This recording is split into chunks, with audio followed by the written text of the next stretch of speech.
देखी सोनाली का मुस्कुराता चेहरा सफर के 8 घंटे बीत जाने के बाद भी बरकरार था। वजह थी प्रिया की शादी। वही प्रिया जिसके साथ कॉलेज के 4 साल कैसे कटे कुछ पता ही नहीं चला। हंसते खेलते इन 4 सालों में प्रिया और सोनाली ने मिलकर ना मालूम कितनी यादें बटोरी और अब इन्हीं यादों के पिटारे को लिए सोनाली प्रिया के गांव उसकी शादी में शरीक होने जा रही थी। कुछ ही घंटों बाद सोनाली प्रिया के गांव घमास जा पहुंची। काफी खूबसूरत और शांत गांव, जंगलों के बीचों बीच घने दरख्तों से घिरा हुआ ये गांव मानो बाहरी दुनिया से बिल्कुल अलग था। आजकल इतनी शांति शहर में कहां देखने को मिलती है। सोनाली प्रिया के घर के करीब पहुंच चुकी थी। अभी सोनाली इन्हीं ख्यालों में डूबी थी कि उसके सामने एक बेहद ही अजीब सा मंजर पेश हुआ। एक आदमी अपने सिर को एक पेड़ पर मार रहा था। एक के बाद एक जोर जोर से चिल्लाते हुए आदमी तेज तेज अपना सर पटक रहा था। पता नहीं वो ऐसा क्यों कर रहा था, लेकिन अब उसके सिर से खून निकलने लगा था। पेड़ के नीचे पड़ी मिट्टी उस आदमी के खून से पूरी लहूलुहान हो गई थी।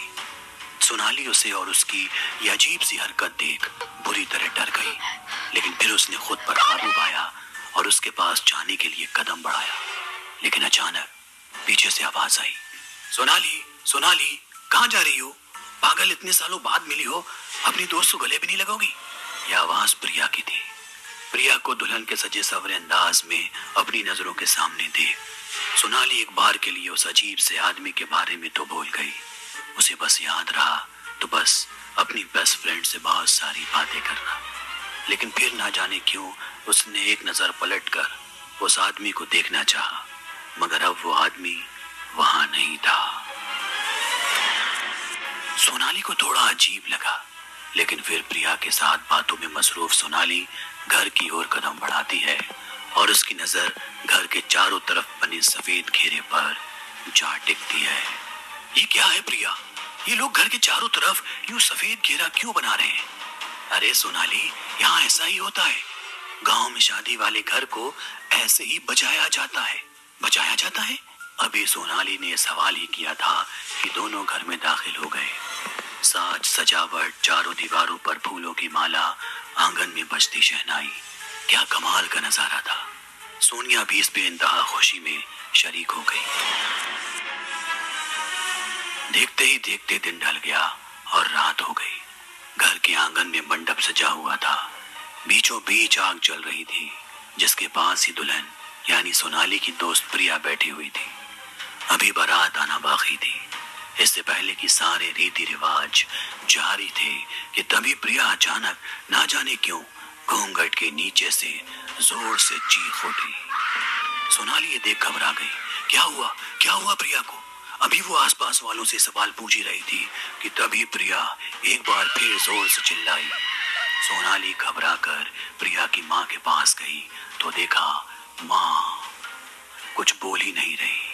न उनके चेहरे पर डर, ना ही उनकी कोई प्रतिक्रिया। सोनाली बोली, क्या हो गया प्रिया को माँ? ऐसे इतना चिल्ला क्यों रही है? प्रिया की माँ बोली, बेटा कुछ नहीं, अभी सब ठीक हो जाएगा। तुम बस डरो मत और चुपचाप शांत बैठकर प्रिया को देखती रहो और याद रहे प्रिया के करीब बिल्कुल मत जाना।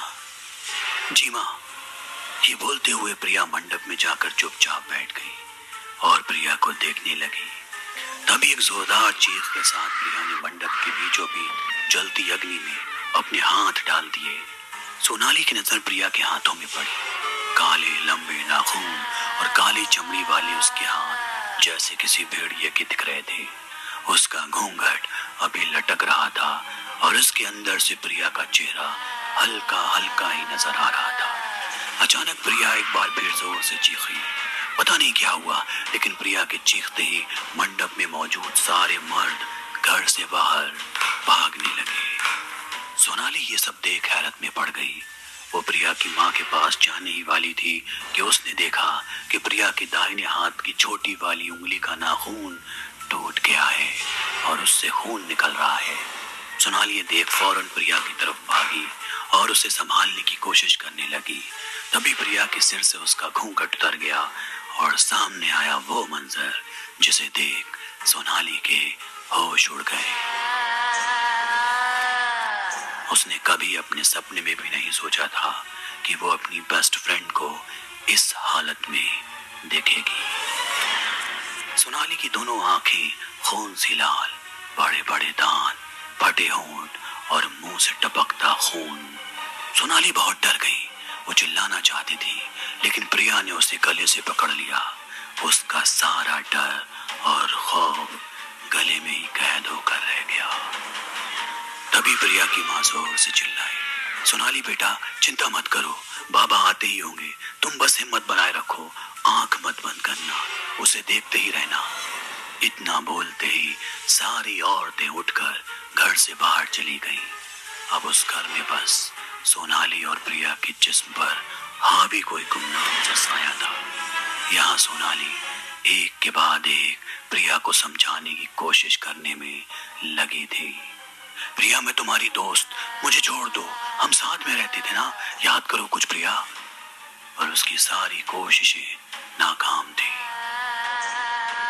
तभी अचानक घर के पहले दरवाजे से एक बाबा अंदर आए और उन्होंने मंत्र मारते हुए एक सफेद चूना प्रिया के ऊपर फेंका।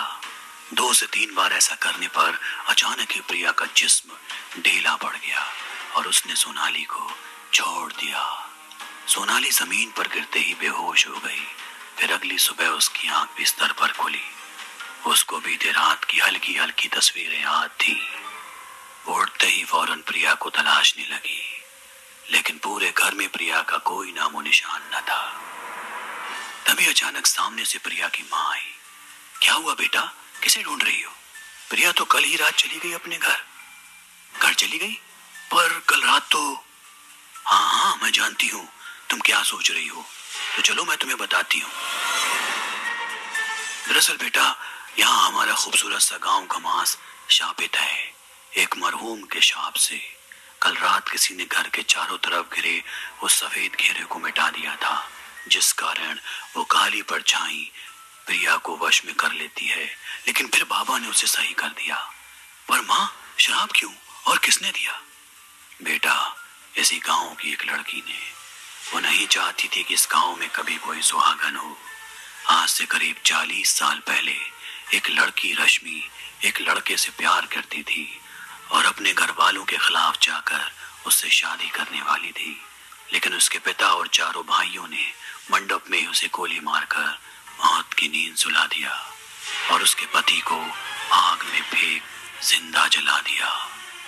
तब से हर शादी को उससे बचाने के लिए घर के चारों तरफ पूजा मंत्र कर सफेद घेरा बना दिया जाता है और उसके आने पर मंडप से सारे मर्दों को बाहर भेज दिया जाता है।